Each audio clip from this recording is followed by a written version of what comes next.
అందరికీ నమస్కారం.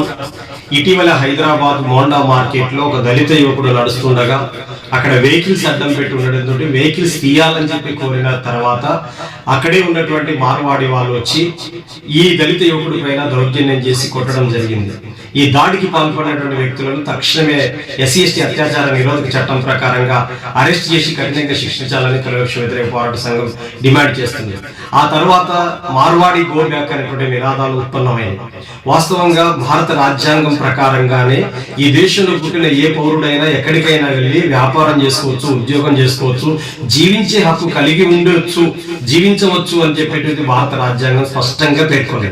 ఇప్పుడు మార్వాడి గో బ్యాక్ అనేటువంటి నినాదాన్ని మేము సమర్థించకపోయినప్పటికీ దాని వెనుక జరుగుతున్నటువంటి ఒక మత విద్వేషపు కుట్రపూరితమైనటువంటి వ్యాఖ్యలను మాత్రం అందరూ పరిశీలించాలని చెప్పేసి నేను కోరుతున్నాను. ప్రత్యేకించి కేంద్ర హోంమంత్రికి ఉన్నటువంటి బండి సంజయ్ గారు ఆయన ఏం మాట్లాడుతున్నాడంటే ఈ మార్వాడి గో బ్యాక్ అనేటువంటిది కమ్యూనిస్టుల ముసుగులో కాంగ్రెస్, BRS, MIM కలిపి ఆడుతున్నటువంటి నాటకం అనేటువంటి భాష ఆయన మాట్లాడాడు. అట్లాగే రోహింగ్యాలు ఇక్కడికి వచ్చినా లేదని పల్లెత్తు మాట వీళ్ళు మాట్లాడలేరు అనేటువంటి మాట ఆయన చెబుతున్నాడు.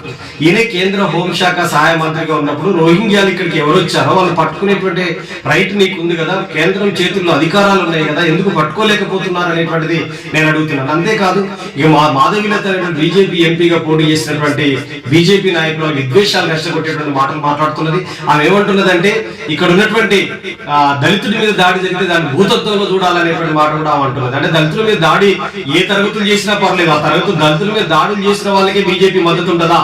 దళితుల పైన దాడుల్ని ఖండించే చిత్తశుద్ధి, మానవీయత బీజేపీకి ఉండదా? మీరు స్పష్టం చేయాల్సిన అవసరం ఉంది. అందుకనే ఇట్లాంటి ఉదంతం వెనకాల జరుగుతున్నటువంటి చర్చల నేపథ్యంలో మత విద్వేషాలు రెచ్చగొట్టబడుతున్నటువంటి వారి పట్ల అప్రమత్తంగా ఉండాలని చెప్పేసి